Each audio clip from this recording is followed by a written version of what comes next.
the idea of strategy today in events, particularly with keynoters, it seems like the keynote market is so saturated, and there's just so many platitudes and so many speakers that frankly, from my perspective, all sound alike. It's become highly commoditized. It's like a race to the bottom, if you will. What are you seeing out there from your perspective for meeting professionals or even keynoters that to keep their eye on, and in the Right. context of your book, your new book? Any industry that's feeling pain feels pain when the industry is changing, when the systems are changing. COVID plus economic changes transformed this entire industry. People don't go to a conference just because there's a conference. They used to. It was a good way to get out of the office and have your boss pay for it. That's clearly not the case anymore. You can more effectively meet your peers on a Zoom call than you can flying to Orlando, walking around for 3 days and hoping you bump into somebody. The keynote market was transformed. It was transformed by TED because the expectation that people have was changed. And if it's not better than what I can watch on YouTube, why am I sitting here in a live event watching it in person? That's a fundamental transformation.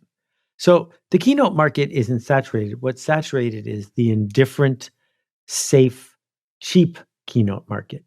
There is an endless number of substitutes there.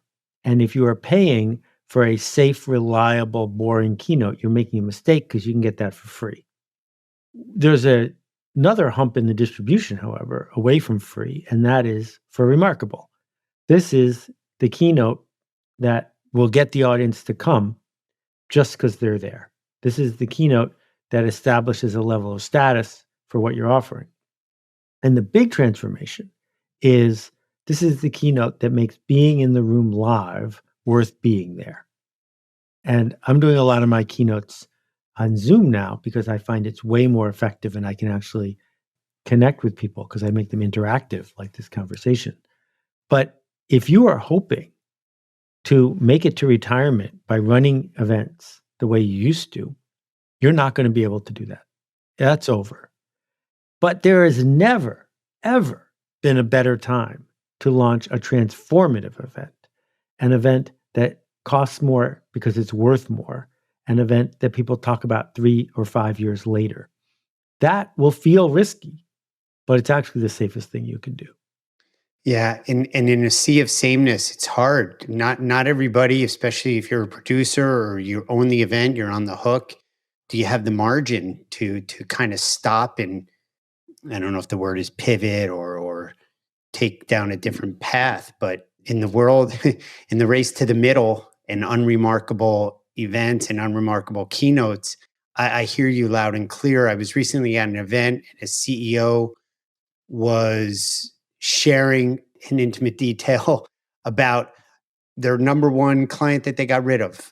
And what was interesting was he recounted the conversation in broad strokes. And this other person who eventually got fired by the CEO was kept asking, "Are you there? Are you there?" And the CEO was just like, "I'm listening." And he goes, "Well, what are you hearing?" He goes, "I hear we're in two different places and it's not working anymore." You know, and the guy was shocked.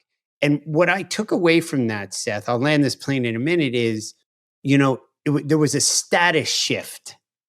Whereas before, the client had the higher status, was driving things, and the service provider was needy.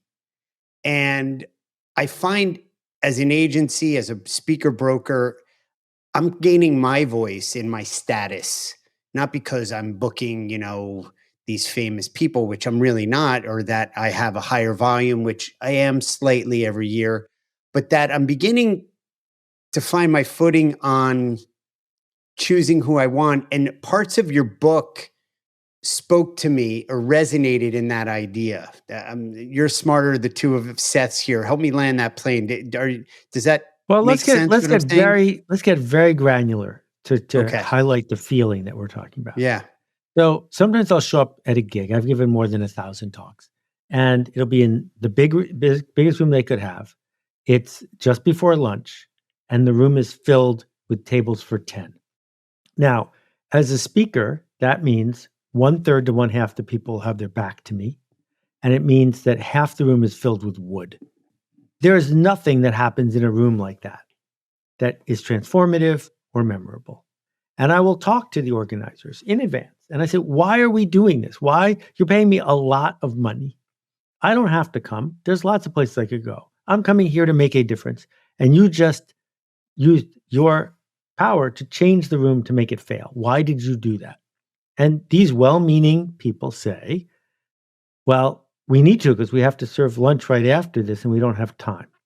Okay. And we need to because the caterer needs to get in and out really fast, and tables for 10 are most efficient for the caterer. Okay. And we're doing it because that's the way we've always done it. Okay. So now we're clear about who it's for and what's it for. It's not for the people who paid to come to the conference, and it's not designed to create a significant change in their attitude or their learning.